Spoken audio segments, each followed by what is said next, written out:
नमस्कार देवियों और सज्जनों, द सूत्रधार के धर्म विशेष कार्यक्रम में आपका बहुत बहुत स्वागत है। आज कई दिनों के बाद में अवसर मिला है कि धर्म के विषय में कुछ बातचीत करें। आज बड़ा अच्छा दिन था, देवशयनी एकादशी, और हमने विचार किया कि क्यों न देवशयनी एकादशी की कथा कह दी जाए। तो श्रवण कीजिएगा। आषाढ़ माह के शुक्ल पक्ष की एकादशी को देवशयनी एकादशी के नाम से जाना जाता है। देवशयनी एकादशी से ही विष्णु जी 4 माह के लिए योग निद्रा में चले जाते हैं।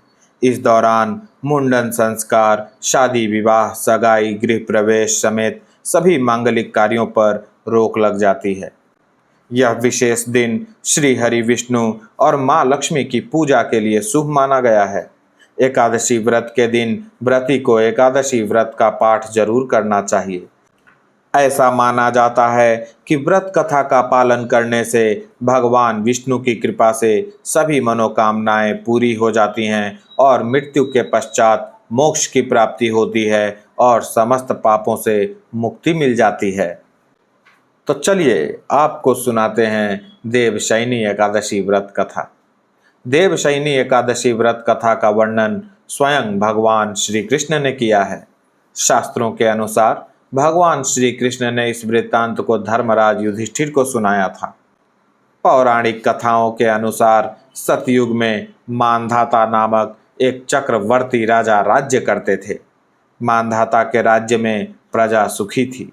एक बार उनके राज्य में 3 साल तक वर्षा नहीं होने की वजह से भयंकर अकाल पड़ गया था। अकाल से चारों ओर त्रासदी का माहौल बन गया था। अकाल के कारण यज्ञ, हवन, पिंडदान, कथा, व्रत आदि कम होने लगे थे। प्रजाजनों ने राजा के समक्ष पहुंचकर उन्हें अपनी समस्या से अवगत कराया। राजा इस अकाल से चिंतित थे। वे विचार करने लगे कि उनसे ऐसा कौन सा पाप हो गया है जिसके कारण प्रजाजनों को इतना बड़ा दंड मिल रहा है। इस संकट से मुक्ति पाने के उद्देश्य से राजा सेना को लेकर जंगल की ओर चल दिए। जंगल में विचरण करते हुए एक दिन वे ब्रह्मा जी के पुत्र अंगिरा ऋषि के आश्रम पहुंच गए। ऋषिवर ने राजा का कुशल क्षेम जाना और जंगल में आने का कारण पूछा।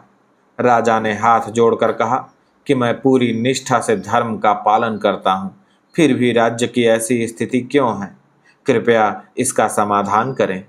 राजा की बात सुनकर महर्षि अंगिरा ने कहा कि यह सतयुग है। इस युग में छोटे से पाप का भी बहुत बड़ा दंड मिलता है। महर्षि अंगिरा ने राजा मांधाता को आषाढ़ माह के शुक्ल पक्ष की एकादशी का व्रत करने के लिए कहा। महर्षि ने कहा कि इस व्रत के प्रभाव से अवश्य ही वर्षा होगी। महर्षि अंगिरा के निर्देश के बाद राजा अपने राज्य की राजधानी लौट आए।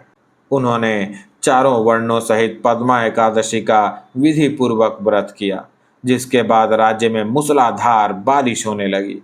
ब्रह्मवैवर्त पुराण में देवशयनी एकादशी के विशेष महत्व का वर्णन किया गया है। मान्यता है कि देवशयनी एकादशी के व्रत से भक्त की समस्त मनोकामनाएं पूरी होती हैं।